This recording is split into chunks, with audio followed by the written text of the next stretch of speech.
Blessings. Blessings and welcome. Good morning, everyone. This is 4D Trinity, where we bridge fourth dimensional consciousness through the Trinity, the union of mind, body, and spirit. I'm so very grateful for you to join me this morning. What is fourth dimensional consciousness? Fourth dimensional consciousness is heaven on earth. What is heaven on earth? It is you, it is me choosing consciously to co-create the correct conditions for peace to abide. And where peace abides, we embody mental balance, mental liberation, and sovereignty.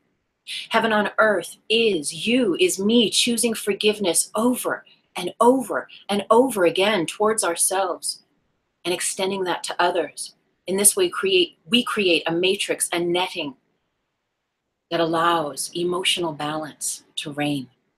Heaven on earth is you, is me, collectively choosing love over and over and over and over again, tirelessly, that we activate, we stimulate, we fortify, we bring, we bridge, we birth a collective that exists in the world and not of it. That is heaven on earth. Are you ready? Let's begin. Yes. Oh my gosh. I am so pumped this morning. I've been up since 3:30. This weird sound just crashed across the side of the house. And I woke up and I thought, the first thing that came to my mind was, there's been a tear, a rip in the time-space continuum. Maybe I've been watching too many movies. But I haven't been able to sleep since then. So I've just been up and going and ready. And so here we are. I'm so very grateful for you to join me this morning. I know our time is a little later than usual. We're here at 11 a.m. Pacific Standard Time. Usually the show broadcasts at 10 a.m. and I will be back from now on at 10 a.m. I had an appointment that I had to keep. I had to keep my word. And I had made that appointment long before the divine had guided that these shows happen on a Thursday at 10 a.m. So of course, in keeping my word, I kept that appointment. So I had to move things back a little bit. So thank you so much for being here with me. If you are here with me, drop me a line in the comment box. And I did hear from one or two of you that have had trouble on your iPad, specifically finding where the live chat is. It should be a little set of boxes to the right of the screen where you view me. I hope you can find it. Look around, have a word. I know you cannot leave a normal comment at the bottom of this video until it actually posts. And because we're live, the comment box is where all your comments go. I know some of you have had trouble with that. Thank you for tuning in all the same.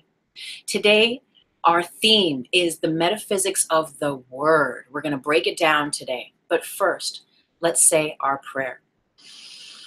We'll take a deep, long, slow inhale and exhale.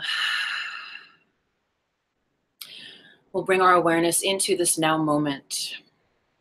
We call in all of our angels, our guides, ascended masters, all those light beings that love us. We thank you so much for coming here, being here always, now and eternally, for holding space of the most high love and light that we may find our way and continue along our way. We call in perhaps those loved ones that have passed from this life, that are still in the ether, that they might come and sit with us to bridge that light, to illumine our minds on this beautiful, beautiful day, that we may calibrate and receive all the divine inherent messages that are here to be shared on this day. We call in our animal spirit guides, our totems. I call in the whale, the record keeper. I call in the crocodile, the gatekeeper of all knowledge. I call in the raven, that which bridges all of these divine messages through the dimensions. I call in the hummingbird, that which sings the song of joy, and the horse that represents the power of freedom, of sovereignty, of the almighty love. And today I'd like to say a special I love you out to my grandmother. She turns 92 today. She is so blessed. And I visited her the other night and she had some very interesting things to say. I made a few notes and I'd love to share on them with you during our time together. So again, please do drop me a little line, so that I know that you're here with us this morning. The spoken word is so very powerful. We set into motion our realities, our karmas, through the words that we speak, the words that we keep, that we share, that we speak over our lives. And we also set into motion the realities that we share with others through the words and the thoughts we keep and think and speak over them. Now, funny enough, words are not just that which come through our mouth, but also that which we keep in our mind, right? Our thoughts are constructed of words. Yes, there are feelings there too. There are emotions, but ultimately it comes down to love and fear. And our thoughts and words that we participate in, co-create our reality. They are the constructs through which we set in motion the atoms, the molecules within our bodies and in all time and space around us. Thank you so much for dropping a line in the comment box. I'm so grateful. I see you guys hopping on here. Thank you. I'm writing a book, many books, and it is called The Quantum Tipping Point. And in it, I illustrate the importance of time and space, the metaphysics of it. Time being that which we use our mouth and tongue to speak. When we speak our word, we are co-creating timelines through which we experience time. In the aspects that we keep as thought in our minds, this creates the space that we inhabit, the space that we hold, and the space that is held for us through our spoken word, through our thoughts. So again, time is from the tip of your tongue. You create the reruns of your life, your stories, your woes, your courageous breakthroughs through the words that you speak. You can either keep yourself bound to the past ills, to the past hurts and pains of your life through your spoken words, or you can liberate yourself through your spoken words. You can create healing with your words. You can also bind yourself with your words. And the same thing goes with the thoughts we keep. Our thoughts can keep us bound into the past, or they can keep us bound into the future. Anywhere but here and now. And here and now is where all beauty, all eternal life force energy exists. We use our practices, our meditation, our pranayama, our breathing, our yoga, our Reiki, being in nature, our Tai Chi, our spinning of the staff, whatever it is for us, so that we can attune and align with that now moment. It brings us back into ourselves, into alignment and connection with the higher self. When we are relaxed and unstressed, when we cultivate those qualities of peace within us, that union, that easy connect from ourselves, the earth body being that we are, this body that we inhabit, this mind that we inhabit, we easily connect to the higher self. And your higher self has a direct line to God. Now, when I say God, all I mean is the almighty power of God. I was not brought up with any religious doctrine at all. And maybe that's why I can say God and I can say heaven and not have sort of a knee-jerk reaction, because I don't have anything to base it on. My studies of God, of what that even means, came to me through studying A Course in Miracles. And I'm going to go into it in later detail, perhaps on a whole live stream show where we're going to break down A Course in Miracles and talk about it deeper. A wonderful teacher of A Course in Miracles is Marianne Williamson. If you don't know her, she has a website, marianne.com, and she does talks and discourses on A Course in Miracles in New York. So if you're in New York, look her up and go see her. She's also in LA every 4 or 6 months. She knows this stuff. She's been studying it for over 30 years and she breaks it down. I've been a student. I'm going to be going, oh my God.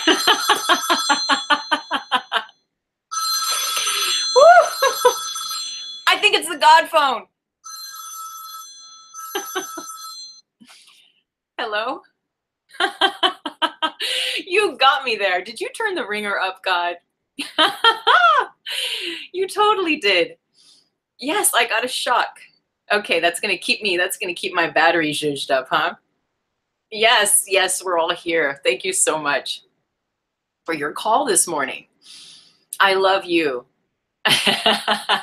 God says hello, everyone. And again, we were just talking about you and how really what I feel that you are is the value of the almighty power of love. Yes, that's right. It's love that has no opposite. It is the love that resides. Yeah, I'm speaking, God's telling me what to say. It's the love that resides where there is no opposite, where there is no fear involved. It's the plane of existence where there is love and only love. Yes, I have A Course in Miracles right here. Okay, we'll keep it short and snappy. Thank you so much. Namaste. All right. That was hilarious. So God, he's just going to keep it he. Okay, you see, and I say he, and I know some of you say she. And honestly, our teacher of A Course in Miracles, Constance, that I've been studying with for a couple years now, she says that God really has no gender, and I really dig that. Yet in A Course in Miracles, it does use old school sort of wording when it speaks of God. So there is a reference to he. So I know if some of you have a knee-jerk reaction to that, we got to get past that and just allow the fruits of the wisdom to come through. It is a book that in my own words, is channeled by a woman named Helen Schuckman. And it is said to be the words of Christ. The words of Christ. It is very powerful, and I welcome you to study, to read it. And again, Marianne.com, she's an amazing teacher. So this morning, God just wants me to read from the introduction, very simply, nothing real can be threatened, and nothing unreal exists. Nothing real can be threatened, and nothing unreal exists. So that goes back to our what we were talking about earlier, in that if there is love and only love, that is what's real. And nothing else besides that exists. You know, when you get deep down into the teachings of A Course in Miracles, it's very, very powerful, because what the teachings share is that everything that we see in the world, all the pain, the sorrow, the suffering, even our own pain, sorrow, and suffering, it isn't real. What? It isn't real. Isn't that bizarre? And it's like, well, but wait a minute, that really happened to me. I'm really upset about that. That really scarred me for life, whatever it might be. Or look at all the tragedies in the world. And there's a lot. There's a lot going on to distract us, right? And not that we don't acknowledge it and honor what's happening on this earth plane. Yet, God, in A Course in Miracles, asks that we might see things differently, that we might understand a much broader perspective to this existence. A Course in Miracles asks us and invites us to consider that the world that we see through the physical eyes, that this is the unreality. Anytime you experience fear, you see fear in others, you experience it in yourself, it is a call for love. What is that? Oh my God. What? Oh my God. Okay, now God's calling from the cell phone, his cell phone line, right? This is God's landline, and this is the cell phone line. We got a double bumper this morning, God. What's up? Oh, really? Okay, for sure. Okay, will do. Okay, blessings. Namaste. How funny is that? Okay, so while we're speaking about all this, so let me just recap here 1 second. Nothing real can be threatened. Love cannot be threatened. That which is real, that which is love, which is pure, which is the truth, cannot be threatened, because it is the truth. It is, period.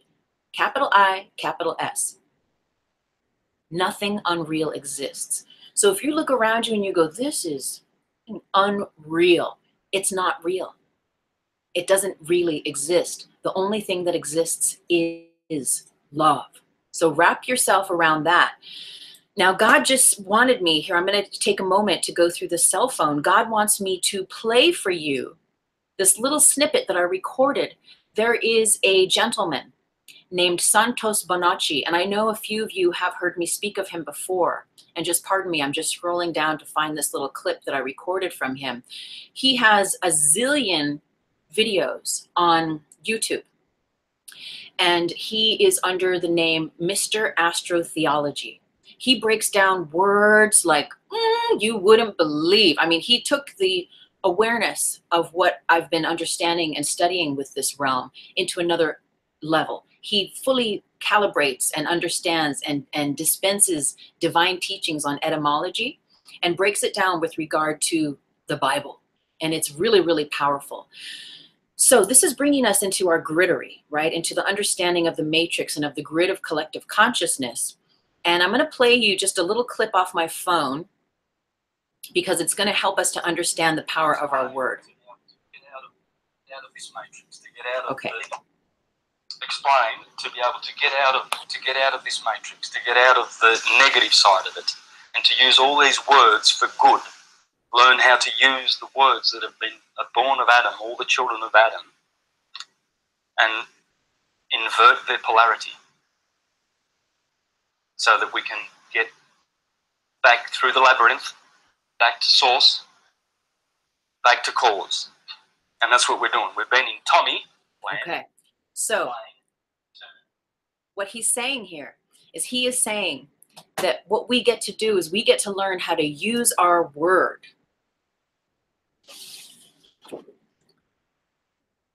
to get through the labyrinth of the matrix, to get back to cause, back to source, right? I use this picture often.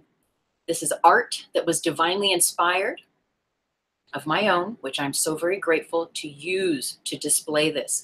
Imagine this is the whole of collective consciousness. This term, the matrix, right, that we use. It is just made up of all of our collective minds. And imagine we took a snapshot of that and it was contained in this one picture. And I'm going to hold it up a little closer so you can see all these lines, all these threads, interconnected, weaving, splaying out like rays of the sun. And then you see above it this thick, blue, beautiful, just plain here. This is the labyrinth. This is the matrix of collective consciousness. And as Santos was saying, as we learn to use our word constructively, we learn to move out of the fear zone, out of what that keeps us trapped and bound to the world. We use it to break through this labyrinth and get back to source, back to love, back to God, back to higher power, omniscient, divine source, the goddess, whatever name you give that. And I think that's really powerful. So God just gave us that second call on the cell phone that he wanted me to illumine that. Okay, so I have a lot of notes for us today to read through. And first, I just want to say a little hello here. Blessings. Blessings, Will. Hey, Tammy, thank you so much for being here. And again, if you are here, drop me a little line in the comment box. There should be a live chat box to the right of your screen. Find it and drop me a little line. I'd be so very grateful. So your words can open doors for you. Your words can create healing. Your words can free you of the past. And your words are valuable. They hold value. Why? Because they help you get what you want out of life. If you are not experiencing the life that you love to live, the health that you know you deserve, the abundance, the prosperity, the creative, divine energy that propels you forward in your life to be and do and embody all that you feel is divinely yours in your heart, then take a moment to consider how you use your word. We're going to start to move from being unconscious speakers and thinkers to conscious speakers and thinkers. Okay? So, whatever you want, be it a healing, more security, emotional balance, mental peace, or financial abundance, begin to use your words more and more consciously to create the correct conditions, not only on the outside. It's not just what we're trying to do. We're not trying to do anything on the outside. It's the energy that we create from the inside out that emits and connects us to all that is. So a little review. Here's another way to think about the grids and the grid. Oh, and what I'll say is when I talk about the matrix as it is known, right? And we'll think of this picture. As I learned it to be called the grid. What is the grid? It is that network of collective consciousness, right? That is the matrix. It is the mind of the world that we can plug into through either love or fear. When we think or speak or have an emotion, a response, a reaction, what happens, and if you cannot see this, on this side here, this is my profile. And this picture demonstrates these lines of energy moving out from me or from you. This is really us, right? These are lines, grid threads that move out from you, from every part of your being. And as you think a thought, and as you speak your word, no matter what it is, you send out a grid of energy from yourself out through all time and space and dimensions. And that like energy of other grids that hold the frequency, the same frequency of that which you cast out into the universe, connect with yours. So if I'm thinking thoughts of poverty, of lack, of illness, of despair, I'm going to connect from myself out to all of the minds through all time and space that hold those thoughts, those feelings, those emotions, those considerations, and those agreements. I'm agreeing with them. And what you plug into, like attracts like. What you plug into is what plugs back into you. You give it permission. You say yes to it, and it plugs back into you. And like a pipeline, you are fed the nourishment or the non-nourishment of that grid. So again, one grid, one single line of energy. Imagine there's one grid that's all about peace, and there's one grid that's all about war. And each of these grids hold, it's like a braid, like there's one main tube, one main pipeline, but within that pipe, there's a braiding, a threading of infinite grids within those grids, if you're with me. And we will do a full live stream on just breaking down the grid, because I know it's pretty complex. It took me a while to really get it, even though it fully resonated with me from the very, very beginning. So all time and space, all dimensions, every person that's ever had a thought about anything through all time and space, the grid, the matrix, is the holding place of all of those qualities, all those feelings and emotions. And again, like attracts like. So whatever you plug into, you give permission to plug back into you. And it feeds you either more despair, more sadness, more sorrow, more lack, or more abundance, more joy, more health, more positivity, and your ability to move out. As Santos says, use your word, use your thoughts as to break through the labyrinth, right? In this world, there can be just so many distractions and so much fear-based information fed to us. And our job, it's an inside job. Our job is to break the code by being true to ourselves and working within a conscious frame of being so that we can get back to source, get back to remembering that love is the truth and that heaven on earth can abide. And heaven on earth is a much different place than the world that we are shown to us now, especially through media. Okay, so I did want to share with you, let me finish here. I have some notes on my board on the side here. So when we understand that our words can open doors for us, that they can create healings, and that they are like a valuable commodity, a valuable currency, we understand the power. We understand, we begin to see, when we move from unconscious to conscious and begin to speak love and light over our life, our bodies, our beloveds, our homes, our cars, our jobs, our coworkers, the cells in our body, the foods that we eat, everything, we will begin to notice a shift, especially where we have been stuck or perpetuating those otherwise kinds of thoughts and words. If your words were a bank account, how do you spend your currency? How are you spending your words? Right? So if you know that your words are either going to buy you more positivity, more relaxation, more peace in your life, wouldn't you choose? Wouldn't you start to perhaps allow yourself to navigate from that place of greater love and light?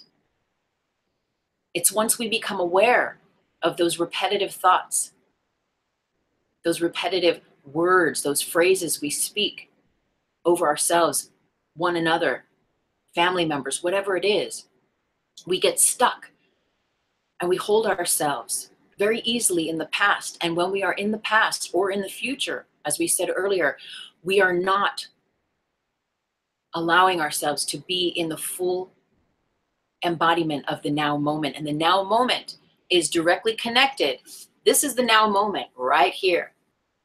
The now moment, when we learn to use our word to sing the praises of this blessed life, to bless our bodies, our experiences, even if they're not all that we would like them to be at any given moment, we just bless it.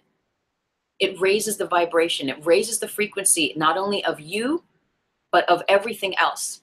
And it allows things to move from us, maybe perhaps in certain areas of life, usually plugging into that which is negative or limiting or lacking. It allows us to plug into a strata where we connect with all those others that are thinking positive, that are holding space for love and light. Whenever you do the ohms, whether you're in a yoga class or you're at home doing your meditation, you're connecting with every single ohm that has ever been ohmed through all time and space and all dimensions. And the ohm is said to be the resonant frequency. It's said to be the Schumann resonance, which is 7.83, maybe. I don't know. Correct me on that. But that's the sound. That's the resonance. That's the vibration of Mother Earth. And you know, when you take off your shoes, when you go and you do earthing, when you allow yourself to get grounded and be hugged by Mother Nature, a healing happens. A shift in our consciousness can occur that creates such an expansion of this consciousness. Again, that, like Santos says, bridges us through that labyrinth of all the crazy in the world, all the things that want to pull us in. And if you call it take your power or distract you, it allows us to be free of all that so we can get back to source and know that love is the truth. And when that happens, a whole different plane of existence rises to meet us. We not only activate our own personal grids of energy, of thought, of word, of time and space, but we connect because all minds are joined. And of course, in Miracles, it speaks that we are really just one mind and that all minds are joined. We are all psychic. We are all interconnected because we are one. And when we connect with that one through the minds of the collective, we strengthen it, we fortify it. So when you choose love, you're not only choosing it for yourself, for your well-being, but you're strengthening the grids of all time and space where that beautiful power exists, always has existed, and is the truth. It leads us into, and pardon the pun, but the promised land. Okay, so if your words were a bank account, how do you spend your currency? And another thing, there's a wonderful author, Florence Scovel Shinn, and she's got incredible books. If you want to look her up, she says that your word is your wand. She's a powerful teacher in really paying attention to what you say, as Louise Hay. Louise Hay actually took her cue from Florence Scovel Shinn, and I believe that Louise actually, did she study with Florence, or she was a student anyway of her teachings? And so a lot of Louise Hay's beautiful affirmations are inspired by Florence Scovel Shinn. So if you want to go deeper into understanding, and if that sort of turns you on and gets your wheels spinning, I would look her up. Your word is your wand. So whatever you speak about and think about comes about. Whatever you speak out into the world holds that power, holds that vibrational frequency, and it connects with all those other like minds, all those other like words, and all the definitions and all the currency that is put into that over time and space. And so, how are you using your wand? Every time you speak from this day forward, from this, after this show, right now, the thoughts that you're thinking, check yourself. We are moving from unconscious to conscious. We create the correct conditions by using conscious word. And only we can do it for ourselves. It is an inside job. And that's a part of the initiation of activating your light body. It's a part of the initiation of becoming one, of understanding what does that mean for you. We might all have a different understanding, and that's beautiful. That's where all the different minds come into play. And we can connect with all those like minds, all those like hearts, and be fueled and be nourished and fortified by everyone else that's choosing love around the world. Speaking of that, I want to read to you a little bit from my book. All of my links are in the description box below. This is my latest book, The Reiki Apprentice. It embodies my 3-year apprenticeship with a Grand Reiki Master who is also a trance channel. She channels Rasputin of Siberia and an entity named the Scroll. This entity dispersed phenomenal teachings, which we'll get into later, and which a handful are going to be in an upcoming book called the +nowosphere Book 2. You can go to iBooks or onto Amazon and download your free copy of the +nowosphere Book 1, subtitle, Understanding Your Spiritual Sensitivity. It's for empaths, addicts, sensitives, and everyone who's on that spiritual path and who bumps into the void, bumps into their own issues, their own pain, depression, sorrow. It's how we understand that sensitivity that we come into, because, you know, as we disband, as we begin to speak our word and heal our lives and say yes to love, the disbanding of who you once were under all of those old words and thoughts you spoke over your life, that begins to disband. And what happens is your true self begins to have space to move, for it to be embodied through you, and your light body lights up, literally. But as this happens, we can run into the void, or all of a sudden we don't know who we are anymore. We might feel that we're going into an even deeper depression because everything, all the constructs that we've created for so much time before this are changing. But you're changing it for a reason, because how did those constructs serve you? Maybe they served you. They all serve us. It's all blessed. But then we get to a certain point where we're ready to move on. We're ready to move forward. We're ready to know ourselves authentically and integrally in new ways. And so that book, the +nowosphere Book 1, will serve you. The link to the Amazon version is down below in the description box. If you have iBooks, I say get the iBooks, because it's the exact same words, but there is beautiful art in that book that couldn't be put in the Kindle. That said, I am going to read from my book, The Reiki Apprentice. There are journal entries in this book, and you travel with me through Greece and Australia, and all of my metaphysical adventures that I have are documented. So this journal entry is from July 14th, 1997 in Greece. I am observing silence for the first time. I decided 7 days is the right amount of time.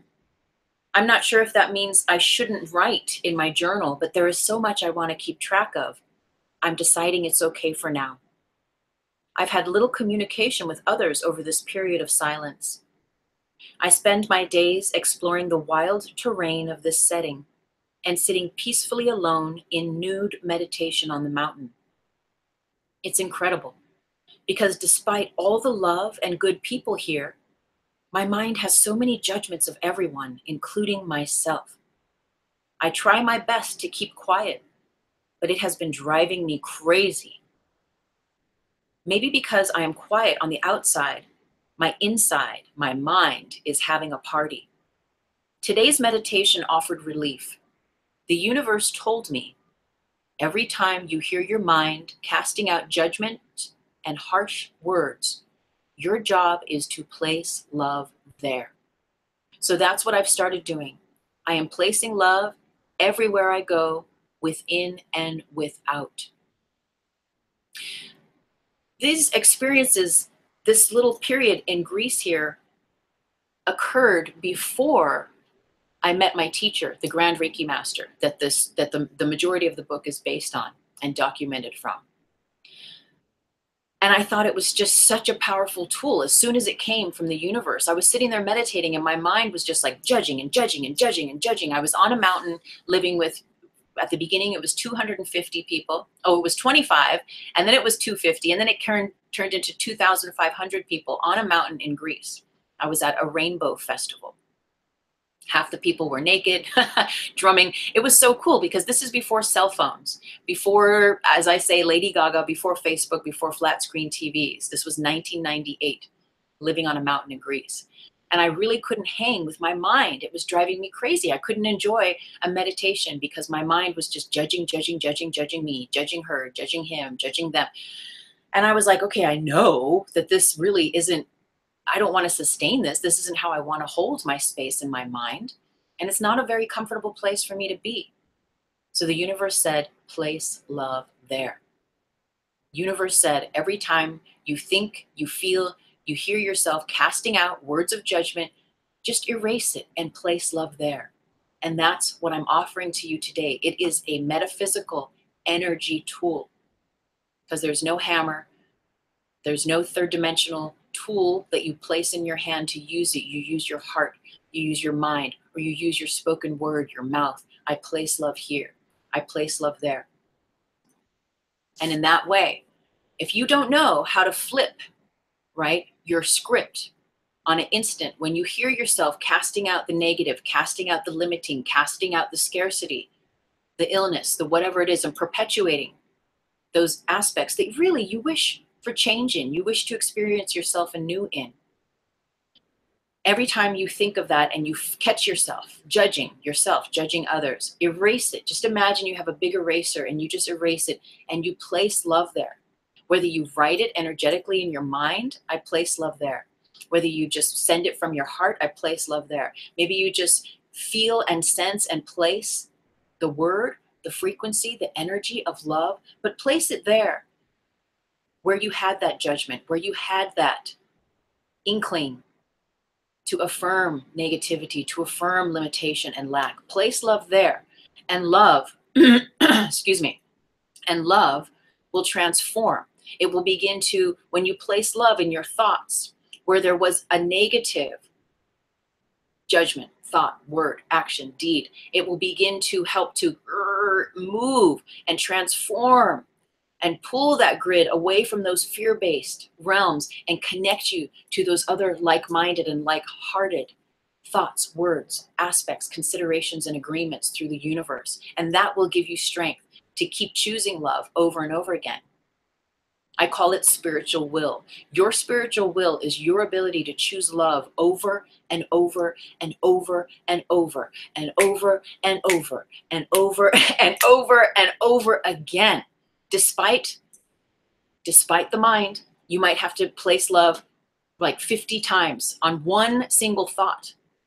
But eventually that will begin to shift into the greater realms of love, where you can experience that freedom and that liberation, where you're not so bound to all those thoughts in your mind distracting you. In that book that I was telling you about that I'm working on called The Quantum Tipping Point, I speak about the physical eyes being specifically wired as one of the senses to see and to feel into the world, into the earth plane, into the collective. But your physical eyes will only take your vision so far. As you do your practices that allow you to activate your light body, you begin to turn on your light sight, that third eye, that pineal gland. And so you begin to see love. You begin to enable yourself. You create the correct conditions by which you can see through the veils of illusion, through the Maya of the world. And you begin to bridge heaven on earth through this vehicle, through this energy vehicle.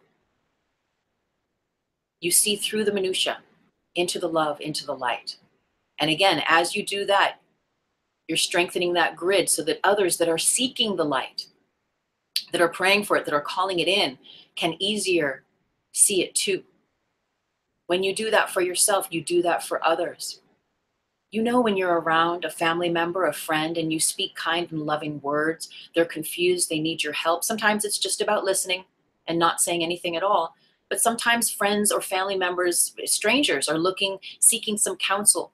And when you speak a kind, confirming, loving word, backed up by the energy of that, April's in the house. Good morning. You strengthen their ability to relax into that as you allow that for yourself. With loved ones and family members that we have issues with, strangers, people on the street, homeless people, some people have a very deep resistance, right, to what they see out in the world. But as we look with those physical eyes and all we see is through the senses, and we have judgments, we have irritability, we have knee-jerk reactions. All that's doing is that's holding that person. Say it's a homeless person that you see every week on the corner, and you're like, man, you know, they need to take a shower, or why don't they clean up, or I don't know, whatever. Just say, if you ever catch those kinds of judgments coming. If we hold and perpetuate that projection towards that person, place, or thing, that's the only way we're ever going to see them. And that's the only way through the dimensions of how this collective, how this grid works. That's the only way they're going to look towards us. We're going to create fear-based grids in connection with them. But if we can flip it, if we can change it, and just place love there, even if you're like, you can't be like, well, they're a love and light creature. If you're not there yet, just erase it and place love there. And what will happen is then the correct conditions are created for that person, that situation to show itself. That's the metaphysics of how your word and your thought work. They will begin to reveal the love and light aspects of themselves towards you. So think about a friend, a coworker, a family member that you have issues, unresolved issues with, and perhaps you hold them in a certain way. Perhaps they hurt you, they crossed the line, right? And so you have a resistance. And you hold something against them. And every time you think about them, you think about that thing, that experience, that past. Well, you're just perpetuating it. You're just strengthening the grid of all that stuff. And you're holding yourself there in the past, but you're also suspending them there too with you. They go wherever you go in your mind. So again, it's about you setting yourself free, but also setting others free. So if there is a family member, a friend, a coworker, again, someone in your world that you have experienced those resistances and those judgments to, allow yourself to place love there, and maybe even have a different thought, speak a different word over that person, over that situation. And the metaphysics of how that's going to work is it's going to disconnect where you've always had this judgment about this homeless person, and it connects with everyone else's judgments about homeless people, and it just strengthens. And then what happens is that person maybe does something to like verify, and you're like, you see what happened? They're totally no good. And this is just in a bubble of light. I'm just making this up, right? It's just an example. But whatever we focus on, whatever we think about, we bring about. Like attracts like. But if we have a turn, if we have a change of heart, a change of mind about it, and we begin to place love there, no matter with who, with what, with the situation, the occurrence, the people, the places, the things, it unravels. Woo! It unravels all those ways that we were negatively judging and holding all of us in this time frame sequence. And it unravels and it releases us into the now. It allows and it frees that energy to move back to source, back into the love and light of the universe. And so, metaphysically, we're unbinding ourselves, we're unbinding them from those judgments, so that both ourselves and them, be it the homeless person, be it your mother, be it your uncle, your cousin, your friend, your boss, we all get unraveled from that spaghetti junction of fear, of negativity, of resistance. Whew, we set ourselves free and we set them free too. And then new grids begin to sync up with us and with the other, and for the highest good, to the level that they can meet us in that love space, that we can meet them in that love space. Metaphysically, those energies begin to shift. And to the degree that they are ready to shift, they will, for the highest good of all. We are not doing magic here. We're not doing any weird stuff where we're trying to change people, where we're trying to force things to be different. We're not trying to change anyone or change anything. But what we are shifting is the way that we see and perceive the world through our conscious word and our conscious thought, so that we can create the correct conditions to give rise for the most high love to be. That's heaven on earth. And it sounds easy. And it is easy once you get, it's a muscle. You have to exercise it over and over again. And that reminds me, I'm a Tai Chi student, and my teacher said something so cool, and it resonated. And I thought, let me write that down for our show today. His teacher said, pay attention to your intention. Pay attention to your intention. And now hold that intention all the while you're doing Tai Chi. So maybe it's your posture, it's keeping your tuck, it's keeping the knees soft, it's not letting your elbows go too far out, it's all these little things. Just like if you have a yoga practice, there's different things. Like when you're doing your chaturanga, you want to have a certain posture, you don't want to bust up your shoulders, you want to be mindful with your knees and all that stuff. So it's like, again, like a yoga practice, we create an intention. Often in a yoga class, a teacher will say at the beginning, now create an intention for your practice. And maybe you'll say, oh, in your mind, you might say, okay, I want to focus on being a really conscious breather for the whole class. You get 10, 20 minutes in, maybe you forget to breathe. And then the teacher will say, okay, deep inhale, deep exhale, ujjayi breath, make sure you're breathing. You're like, oh yeah, okay. Let me get back into my breath, back into the moment. The mind is straying. You're making a list for your shopping later or whatever it might be. But bringing it back, attention to your intention, right? So pay attention to your intention. What's your intention with your word?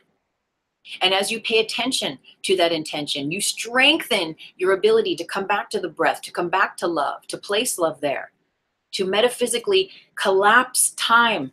All this is time and space right here. That matrix, that collective consciousness, this is time and space. And it's all good. There's love here. But ultimately, knowing that we can connect through love plus love equals love to even greater love. So even if you already experience a lot of love in your life, blessings and hallelujah to you. You know what? There's more. There is more. Isn't that exciting? That's such good news. I really love it. I'm going to read to you from some notes from that upcoming book, Quantum Tipping Point. The more an individual develops the capacity to think loving thoughts about themselves and of others, speak in loving ways towards themselves and others, and act with loving purpose, the more peace they will in turn experience, right? So remember what we were looking at in the grid. This conscious practice of thinking, speaking, and acting with love always begins within. It may not be easy to suddenly shift from limiting or negative thinking or speaking, yet with practice, one cultivates self-mastery. Self-mastery is embodied in a person who speaks and thinks as their higher self. And remember, your higher self is that which is the internal master, that which has a direct connect to source, to God, to love, to light. And in alignment, they become in alignment with their authentic truth. When you speak through words of love, it also sets you into a greater compass alignment with your ability to be aware of love, of who you are as love. You are actually, when you choose conscious word and deed and thoughts of love, you are placing that in yourself first. And when you do that, when you place that love in yourself first by co-creating through conscious word, you're creating the correct conditions for you to embody greater love, which turns on your light body, activates your direct connect to higher self, which is connected to source, to God. Okay, so in some cases, the shift of experiencing peace is immediate. For others, a breakdown of what is known or has been learned must occur before a meaningful breakthrough to peace can abide. We are unraveling all the outmoded ways of thinking and speaking, right? We're being more and more mindful of how we place our word. We're understanding that we are initiating, we're calibrating, we're making an agreement through the grid, through the matrix, through our word. So what seeds are you planting with your words, right? And understand, when you connect with your higher self, some people say, well, if I connect with God, or if I connect with source or the higher self, I have to give something up. No, you don't. There is that is your hologram, your divine blueprint of your truth. Your true, authentic, and integral self is encoded in your light body. Your higher self is you.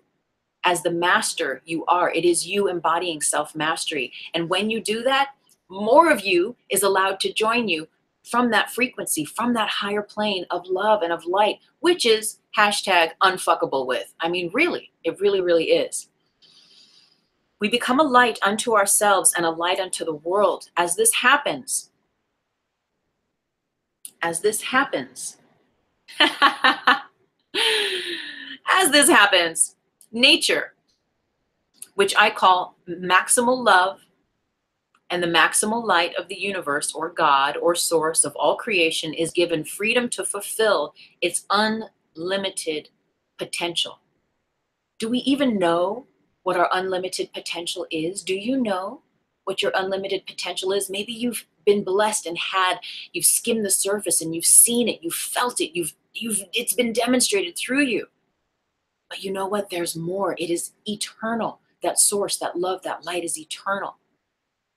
As we begin to find out, explore, and experience our unlimited potential, we do this and we direct the mind and the mouth towards love and light. So doing this, part of that exploration is directing the tongue and the mind to that greater love and light.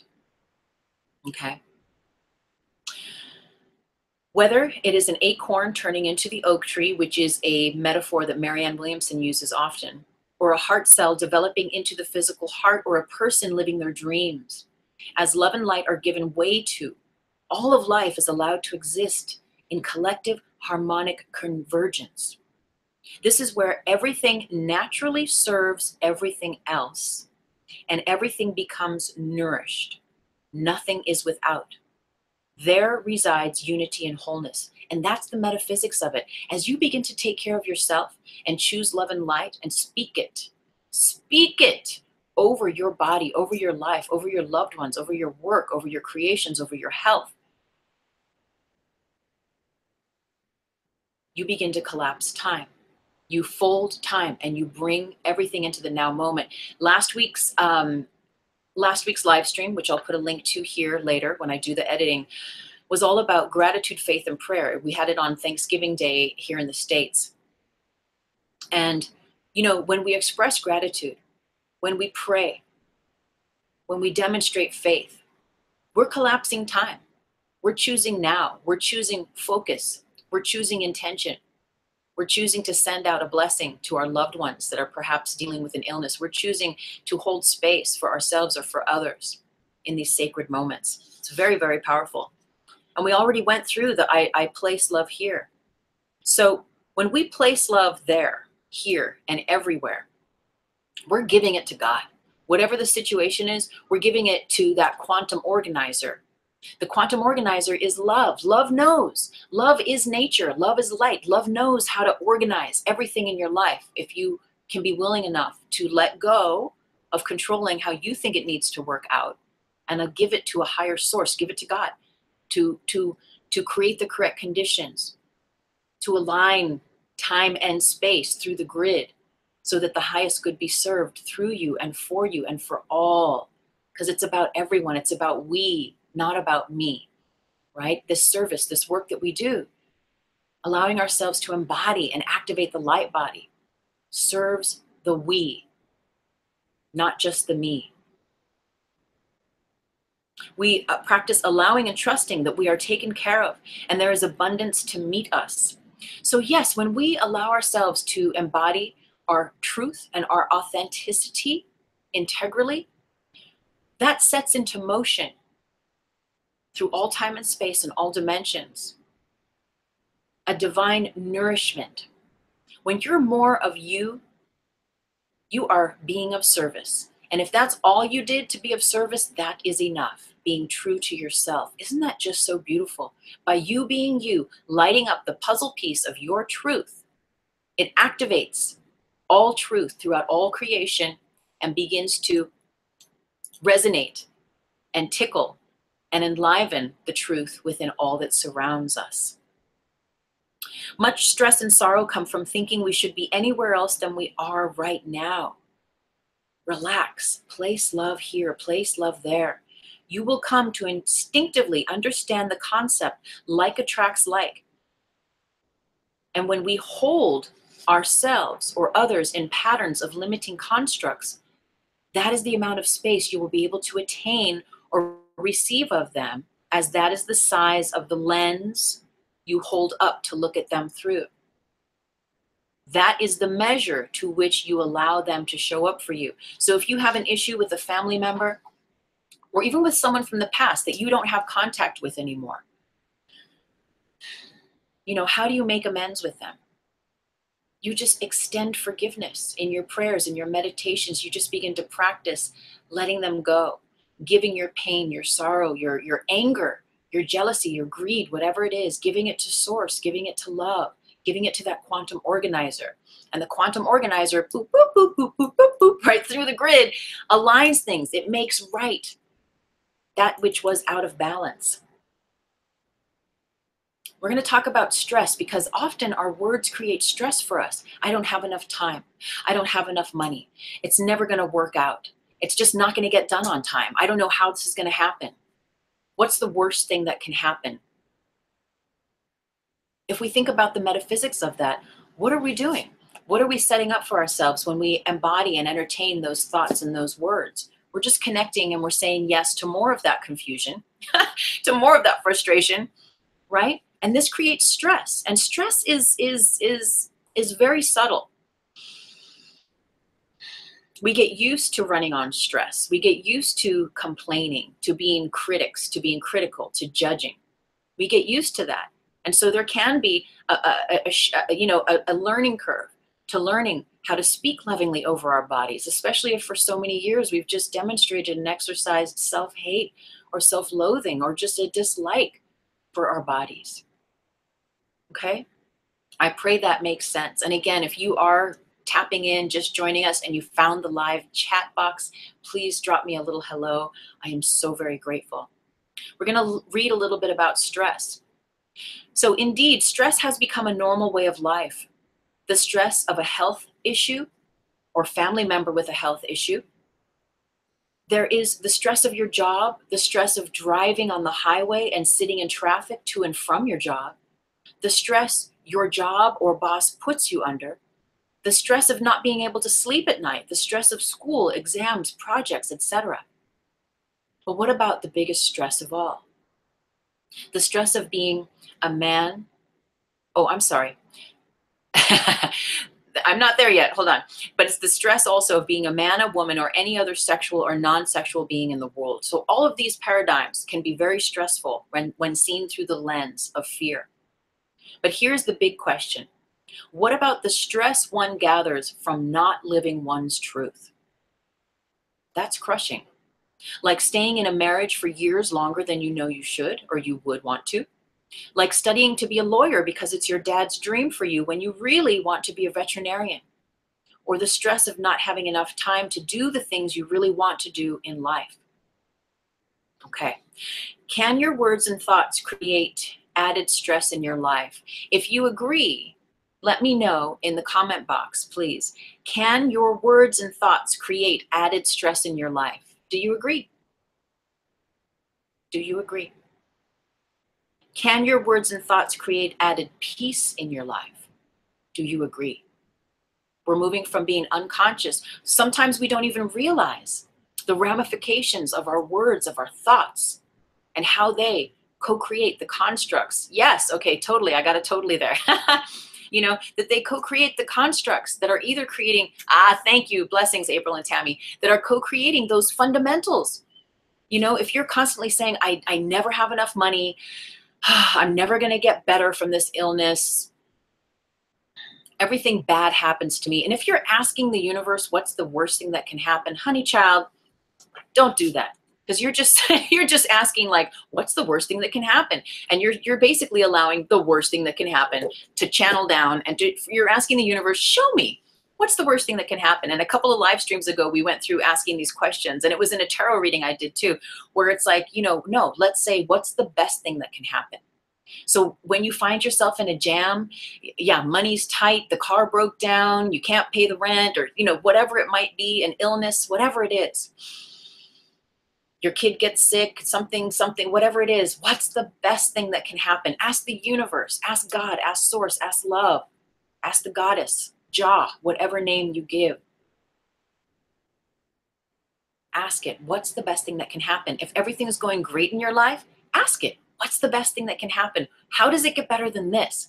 Your car breaks down, how does it get better than this? Not what's the worst thing that can happen? How does it get worse than this? No, these are the ways, though, that we start to pay attention to the constructs of how we're co-creating, right? And sometimes the mouth, it just says stuff, and we're like, whoa, whoa, whoa, whoa, whoa, whoa, whoa, wait, hold it up. Let me erase that and place love there. And again, depending on the issue, the past, the experience, the pain, and you know, we have our pain in this world. Amen, sister. All right. There's pain. There's fear. There's all sorts of weird stuff here. There's the polarity of the love versus fear paradigms, those timelines that we live in here, right? And so we get into these patterns of thinking and speaking in these ways because it just becomes natural. We get to change it. We get to choose again. In A Course in Miracles, there's a quote, I am willing to see things differently. You just being willing to see things differently from the person who hurt you in the past, from maybe you had bankruptcy in the past, right?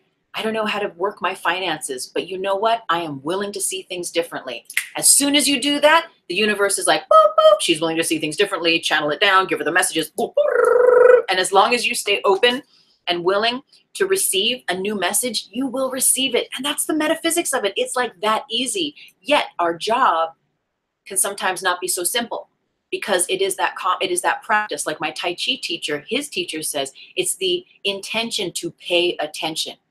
We get to pay attention, going from unconscious to conscious co-creators. Okay. So, healing occurs by releasing what no longer serves us for the highest good. Is there a story that is holding you back from being free? And I know, where is it? This whole book is full of stories.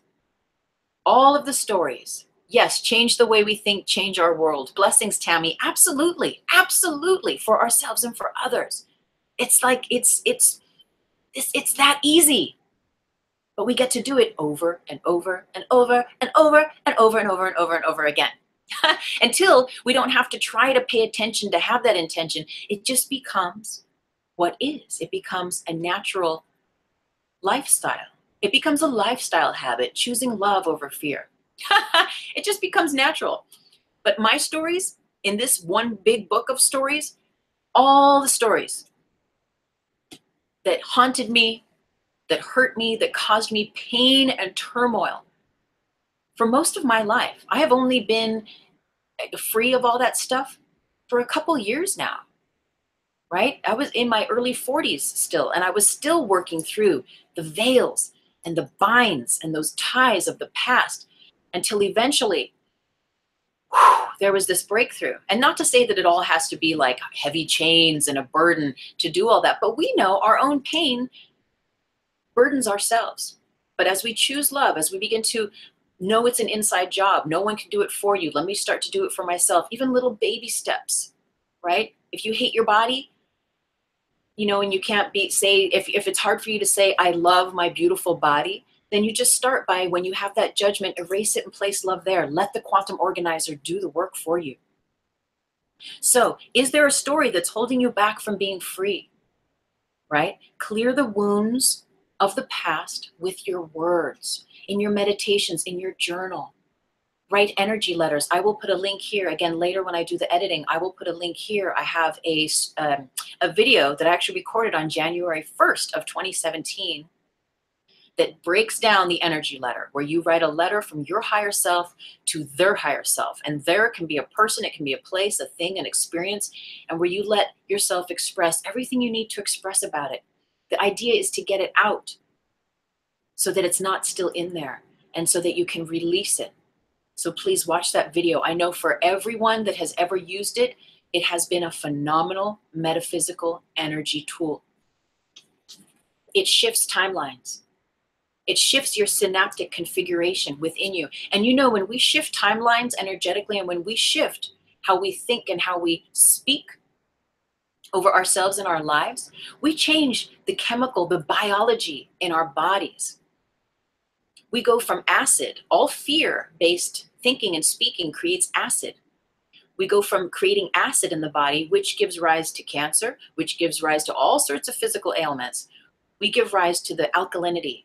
I call it vibrational alkalinity, right? Through using your conscious word, your conscious thought. And in an alkaline body, be it a physical body, you are multidimensional, physical, mental, and emotional. When we move through all those layers of stratas and we begin to place love and choose those conscious words, less of those dominant fear-based grids. It's like a puppet, less of those dominant fear-based grids that have us running in those patterns of like, oh, keep bumping into the past, keep choosing fear, keep seeing them with eyes of hate, resistance, whatever all that stuff is. We're human. This is a part of what our initiation to the light body is. But as we begin to break those chains that bound us to those old patterns and ways of seeing people, of seeing ourselves, of all that stuff, all of a sudden we're free. There's like this, I saw it on the YouTube.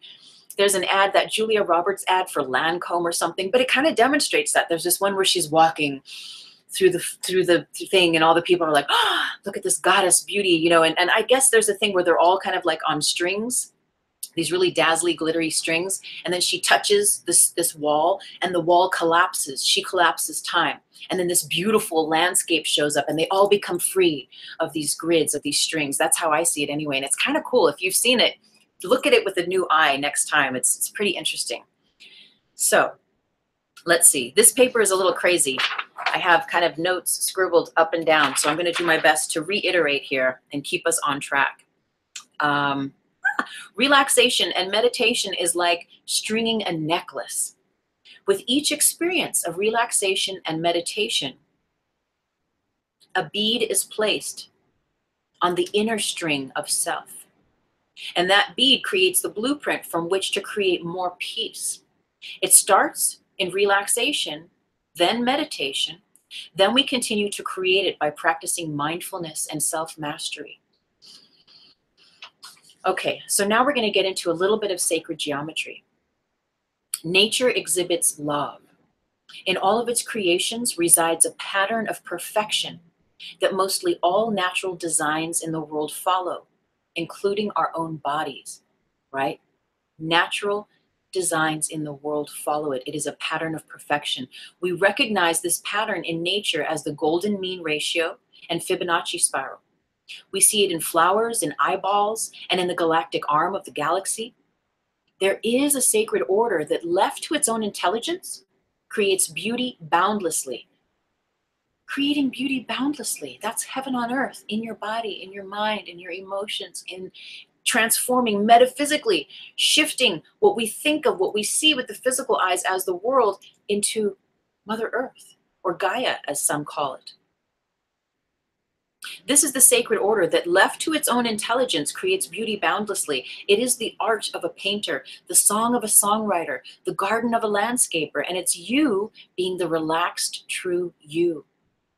A divine thread of love finds its way as the backdrop to all things everywhere when we let go and let love do the work. Give it to the quantum organizer. It always assumes a higher order of creation, that quantum organizer, right? And remember, love is the quantum organizer.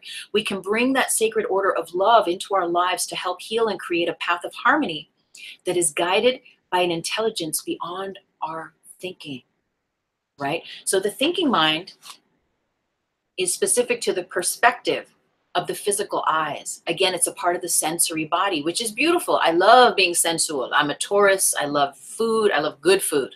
I love good wine. I love beauty. You know, I love feeling good. I love feeling beautiful. I love, you know, all these sensual things. I'm not saying there's anything wrong with that. In fact, once we break through to a far enough level of this enlightenment stuff, then we get to relax and just enjoy. because we're not so stressed out and bound by all this, the puppetry, right? All those strings and stuff. And so it's like we can look at the world and see the cray-cray and be like, okay, I see cray-cray. I can place love there. If you're guided to say a prayer, if you're guided to go and protest, if you're guided to do something third dimensional action about it, follow your truth, follow your heart. You are holding space in a way that is authentic to you. Yet ultimately, we get to realize that all is perfect, all is well in all of creation, so we can relax and enjoy this beautiful, beautiful earth. So I like to think of love as the first principle of all creation. Love is constant, right? Think about love. Love just is. Light just is. Santos Bonacci, again, later I'll put a link to his YouTube, Mr. Astrotheology. He studies Walter Russell. Yeah, so if you have heard of him, when I first started wrapping my head around that stuff, it took me a long, long time, and I'm still in it. I am no scientist with a string of degrees by any chance, but I love metaphysics and I love bridging the spirituality with the sciences, and he does that with his theology. Love is constant. It is the baseline and fundamental building block of everything in the universe, right? I believe that love is the actual founding principle of everything. So if there's like a backdrop, like a canvas, that's love. Everything else that's painted on top of it, like this, the other side of this, that's just love. Love is the truth. But all of our mental constructs create the grid, create the matrix, right? But love is always there, no matter how much darkness, no matter how much dark paint you paint over it. Love is, it is there. Do you believe that too? Or do you have a resonance? Give me a little word in the comment box. I would be really interested to know that, right? Because I believe it is the baseline and fundamental building block of everything in the universe.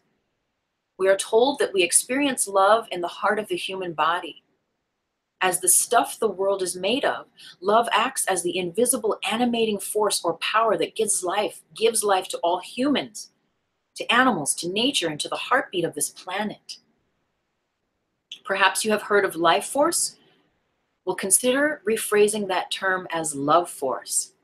I've been a practicing Reiki master for 17 years, and I'm so grateful to share in educating others about Reiki, sharing circles and teachings and attunements and all this for many, many years. And that's what we call it. We call that life force, that universal life force. What we begin to understand is that that is love force. That is the power of the true nature that is, that just is. You are a multidimensional being made of love. Your fuel, your strength is love. Your being is encoded with a blueprint of love and self-mastery. That's your light body. That's your higher self. As a multidimensional being, you encompass a body, mind, and spirit. When body, mind, and spirit are synchronized, the soul becomes a vehicle that bridges heaven on earth. Yes, love stays. Nice, April. Beautiful. Okay, so we're almost here at the end.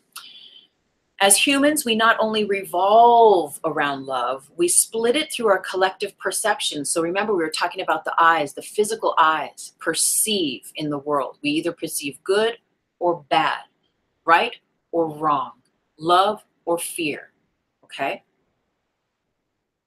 We are born with two eyes of the physical body that see the physical world of duality. The eyes of the physical world are comprised of lenses that view right and wrong, good and bad, light and dark, and all perceptions on the spectrum from love to fear. The third eye is the one eye of the metaphysical or spiritual world. If you follow me, you know I speak about trinary. We are moving from binary consciousness of just having that left and right, that right and wrong, that love or fear, of having those dual, those opposing forces. We're moving from binary consciousness to trinary consciousness, that is unity consciousness, that is understanding that we are one with one another, okay? And when we do that, again, we collapse time and the world changes and becomes earth. Heaven on earth is a given way to rise. It is often referred to in conjunction with the pineal gland, the third eye. The spiritual eye or third eye sees only love, only unity. It sees through the fears of this world. It sees love as the unifying truth that resides within everything and as that which surrounds everything everywhere. It recognizes love as the underlying baseline of creation in all people and things everywhere. So again, that homeless person on the street, are you judging? Are you casting out this stuff? Let's place love there. Let's allow the quantum organizer to place love within ourselves, within that person that we are perceiving, that we might have been judging, right? So our stories or our fears bring visible to the physical eyes, they begin to be clouded, right? So our fears that we see through the physical eyes serve to cloud and block the love, right, that naturally resides. Love becomes split and partitioned. Love is still there, but now a perception of fear is blocking the love. So just like we said earlier, baseline of all creation is love, is light. We live currently in a matrix, in this collective consciousness that I teach as being the grid. What is the grid? Generated rhythms of interconnected dimensional systems. That's all we're doing. Oh, and that reminds me, I said I wanted to read something. It's my grandma's birthday today, 92. I was hanging out with her the other night, and we were talking about a friend of ours. And she says, you know, he worries ahead of time when there's no reason to. He worries ahead of time, right? So how do we do that? Are we creating paradigms through our word, through our thought, that are worrying ahead of time? Are you a big worrier, right? So be mindful of that. And grandma also says, she always points to her head. She says, we have a computer here and we program it. Isn't that awesome? And she says, you can either say, I'm in pain, I'm in pain, I'm in pain, or I bless this pain, I bless this pain, I bless this pain. She still says it's pain, and you could even transform that word to something else. But she says, whatever you put in your computer, whatever you program your computer with, that's all the mind is going to think about. That's pretty wise. I mean, that's spot on with everything we're talking about. So again, like clouds blocking the rays of the sun, our thoughts can block the rays and the emissions of love that are everywhere around us. Okay. Love is coherent chaos, right? So there's family passed on stories, right? Our families, our cultures, our traditions pass on stories to us, which is all just a packet of grids. It's all just a packet of information that's given to us. So the next part of the story resides in you and in I, and in everyone sharing the collective experience of being human on this planet. We accumulate beliefs and perceptions about the world through family, society, school, cultural or religious traditions, and more. Everything you know about the world and how it works has been passed on to you through stories. Your family, society, schools, science, cultural or religious traditions have taught you.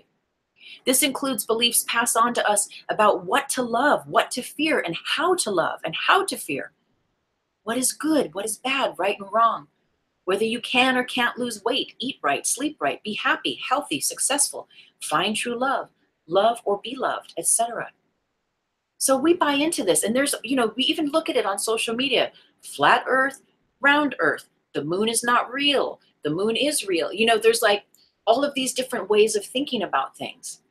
So what stories were you given from your family, from your religions, from your cultures, your traditions, And it's what we get to do as our inside job is we get to discern our way through those stories to find our truth and what is true for us. And again, that might change. We might one day be like, no, the earth is round. And then they're like 2 weeks later, we're like, no, it's definitely flat. And then we go back, well, it might be round, right? What I believe, someone asked me this recently. They're like, do you believe in the flat earth theory? And I tell you what I believe. I believe that as it is for those who believe, as it is for those who believe. So basically, whatever you choose to believe is what's true to you. And when we think about that metaphysically, if you believe that there is a round earth, then everything that's going to come into your reality is going to affirm that. If you believe there's a flat earth, then everything that comes into your reality is going to affirm that too. Through the dimensions, there are infinite configurations. And this might sound a little, I don't know what, but I know for me, there is the one thing I know, because we understand that as we practice spirituality, and like the Buddhists, say like, I know nothing. I know nothing. And that is a place of peaceful being where you're just open and receptive. You allow that Buddha nature to come through you by not knowing, by not having it all figured out. But the one thing I do know is that love is real and that love is the truth. And that's what I know for sure. And that's what I rest on. So again, no matter what stories have been passed on to us, where do you feel is that love resides? Because when we are passed those stories on, we're children.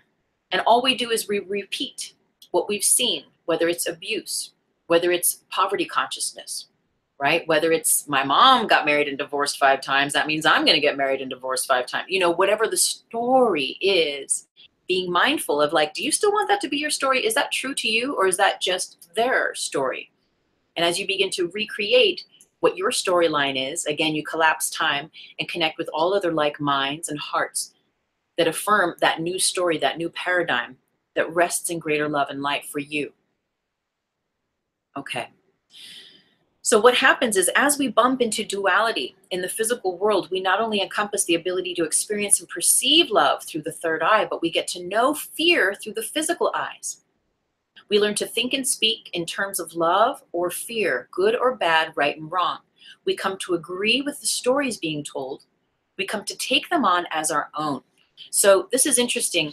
Next week, I'm not sure what our topics are going to be because I'm actually on the verge of publishing my next book, which is titled, and I thank you so much. There was a ton of Instagram friends that helped me to find the correct title. I had a blueprint title, but I needed help because I was in between 2 minds about it. And yes, I did ask God, and I did ask the entity of the book, and I was guided to reach out and to ask for some divine perspectives on it, some other ways of thinking about it. And hands down, everyone, there was a collective agreement. So anyway, the new book that's going to be coming out, hopefully in this next week, which I'm so excited about, is titled, what is it titled?